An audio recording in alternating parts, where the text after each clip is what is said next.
Conhecendo a palavra para sermos transformados pelo poder de Deus. E hoje lendo em Mateus capítulo 5, versículo 43, 44.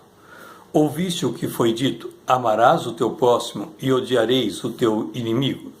Eu, porém, vos digo: amai os vossos inimigos e orai pelos que vos perseguem. Estamos no segundo ano do ministério de Jesus. Este é um ano de grande popularidade. Jesus está em um monte da Galileia, pronunciando o Sermão do Monte. Os textos se encontram em Lucas capítulo 6, o versículo 27 a 36, e Mateus capítulo 5, 43 até 6, 34. O Senhor vai expor nestas passagens acerca do amor, da esmola, da oração, do jejum, das riquezas e da ansiedade, para concluir que a primeira coisa a ser buscada é o reino de Deus e a sua justiça. Está em Mateus capítulo 6, o versículo 34.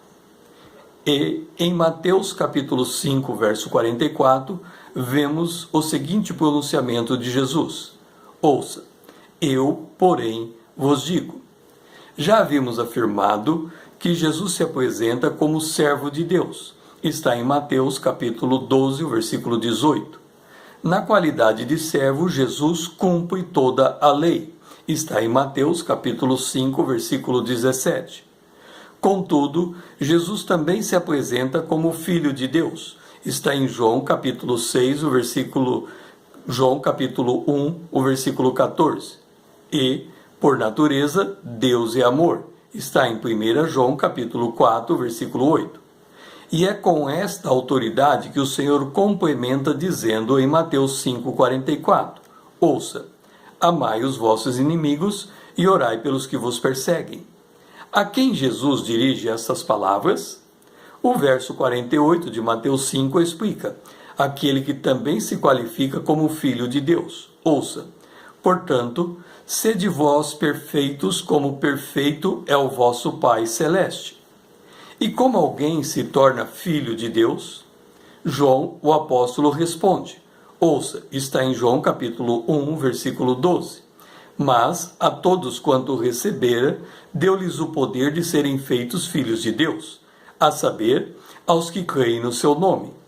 Precisamos entender que o Sermão do Monte não é um código de ética para o homem natural, inconverso, ainda que esse possa considerar deste modo. O Sermão do Monte corresponde a uma carta aberta dada pelo Senhor Jesus àquele que se converte, muda sua natureza e se torna filho adotivo de Deus.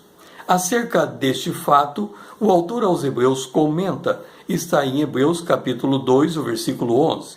Ouça, pois tanto o que santifica como os que são santificados, todos vêm de um só, de Deus. Por isso é que ele, Jesus, não se envergonha de lhes chamar irmãos.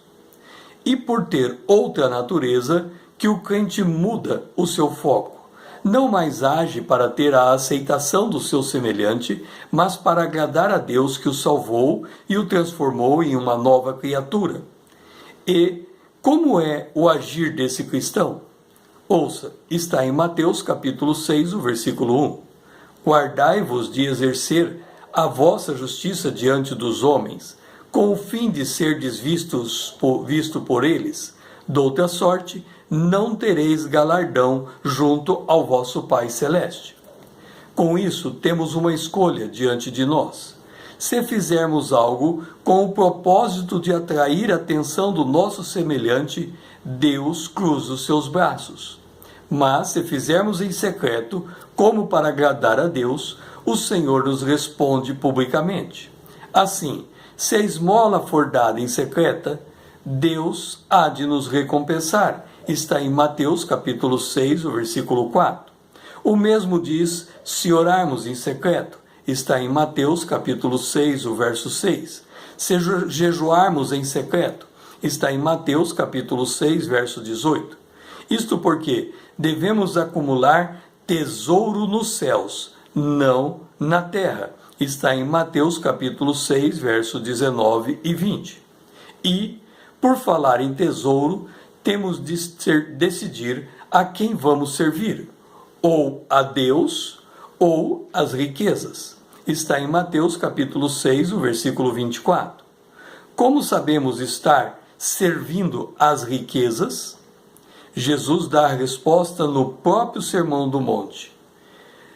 O sintoma que identifica nossa sujeição às riquezas e não a Deus é a ansiedade. Está em Mateus capítulo 6, o versículo 31. Qual é a solução? Ouça, está em Mateus capítulo 6, o versículo 38. Buscai em primeiro lugar o seu reino e a sua justiça, e todas as coisas vos serão acrescentadas. Se somos filhos de Deus, então o reino de Deus é a nossa prioridade. É interessante observarmos que quando o Senhor coloca entre Deus e a riqueza, e nós devemos saber a quem nós estamos servindo, a ansiedade é esse sintoma que demonstra que nós estamos servindo a riqueza e não a Deus. Porque quando servimos a Deus, a paz é que deve ocupar o nosso coração, visto que nós confiamos plenamente em Deus, que Ele há de suprir todas as nossas necessidades em glória por Cristo Jesus. Isso demonstra a quem de fato nós estamos servindo. O meu nome é César, usando da internet para compartilhar a palavra de Deus.